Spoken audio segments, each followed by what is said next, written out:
Russia's Rostec defense company accuses China of widely copying various Russian weapons and other military hardware, the Nikkei Asian review writes.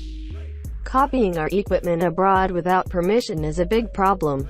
There have been 500 such cases over the past 17 years, said Yevgeny Livadny, leader of Rostec's intellectual property projects, on December 14. According to Yevgeny, China has copied aircraft engines, Sukhoi warplanes, aircraft-based fighter aircraft, air defense systems, portable air defense missiles, and panzer systems, reports the Asia Times.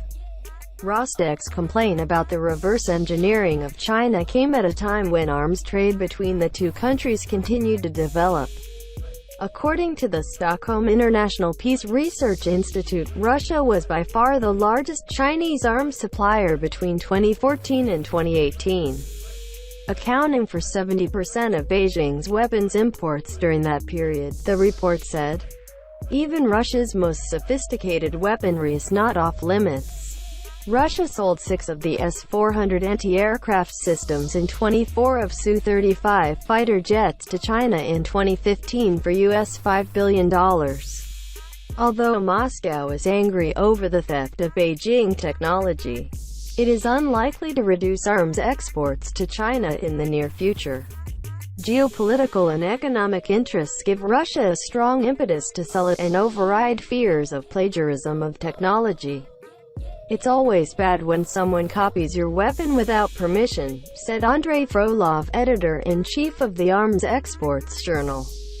But I think it's fair to say that because Russia continues to cooperate militarily with China, this is not very critical. China has long imitated Russian weapons.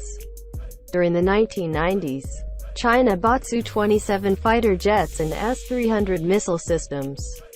Beijing then used it as a basis for developing J-11 fighter jets and HQ-9 land-to-air missiles, the report said.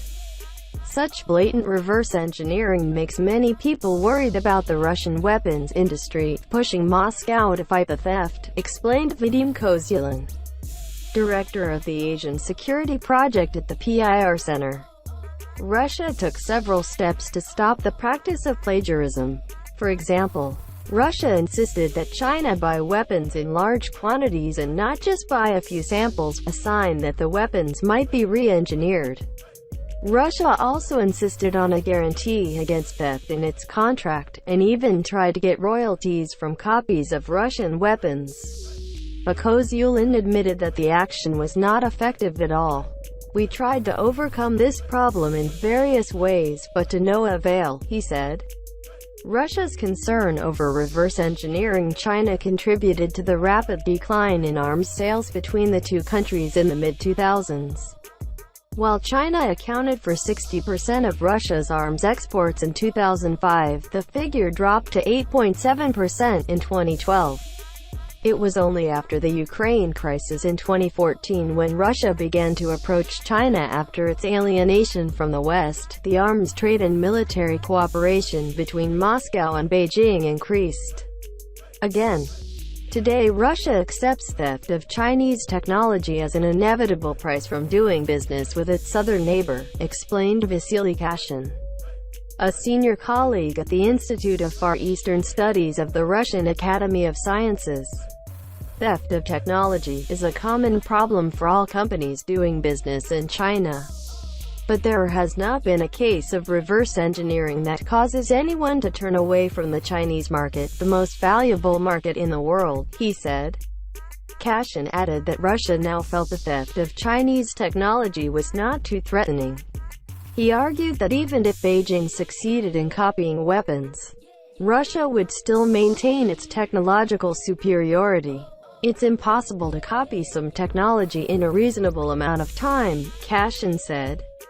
Copying old technology takes the same time as developing new technology. It is much easier to take Chinese money, invest it in our own development, and let the Chinese do whatever they want. The developing Moscow-Beijing geopolitical partnership also helped ease Russia's concerns about the risks of arming China. If we look at how China builds its military, we see that they are continually reducing ground forces while strengthening their navy. It tells us something about their intentions. That their growing military power is directed to the United States and its allies, Cashin said. But there are other concerns. The emergence of China as a major arms exporter, triggered by decades of high military expenditure in reverse engineering of foreign technology,